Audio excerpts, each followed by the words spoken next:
কে ক্ষমতা যাবে আর কে ক্ষমতা যাবে না, সেটা হইল আল্লাহ রাব্বুল আলামিনের কুদরত। আল্লাহর এই কুদরত বুঝার সক্ষমতা সবার নাই। আল্লাহ বলেন, ওমা কারুল্লাহ খায়রুল মুকিরিন। মানুষ প্রতারণা করে আর আমি কৌশল অবলম্বন করি, আর এই কৌশলে মানুষ উল্টাপাল্টা করে নিজের জীবনকে শেষ করতেছে।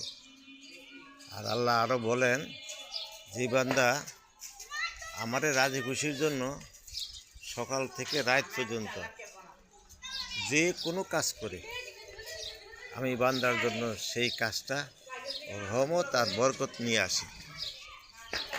আর যদি সে আমার খুশি করার জন্য কিছু না করে, আমি ওই কাজের ভিতরে আযাব এবং গজব পেশ করে দিই, যার ফলে সে 24 ঘন্টাই মানসিক শারীরিক পেরেশানিতে কাটাইতে হয়।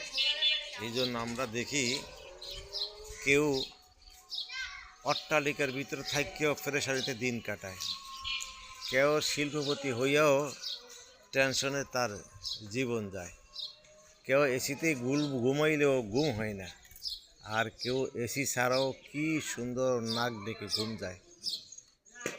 এই সম্বন্ধে আল্লাহ পাক রাসূলের হাদিসের ভিতরে বলে গেছেন, সুখ শান্তি কামিয়াবি আমি কিছুতে রাখি নাই, আমি একমাত্র রেখেছি লা ইলাহা ইল্লাল্লাহ মুহাম্মাদুর রাসূলুল্লাহ।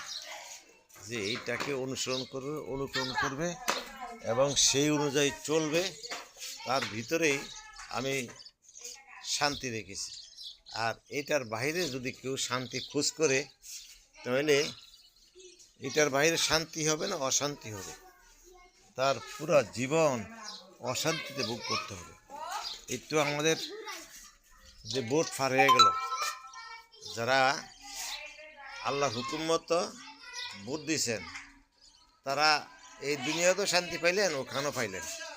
আর যারা নিজের সুখের জন্য আল্লাহর হুকুম অমান্য করে খারাপ লোককে ভোট দিয়েছেন, জিনাকারকে ভোট দিয়েছেন, সুদখোরকে ভোট দিয়েছেন, যেগুলির মূল্য দুনিয়াতেই আছে, আখিরাতে নাই, তারা এই জন্য পাপ কামাই করতেছেন।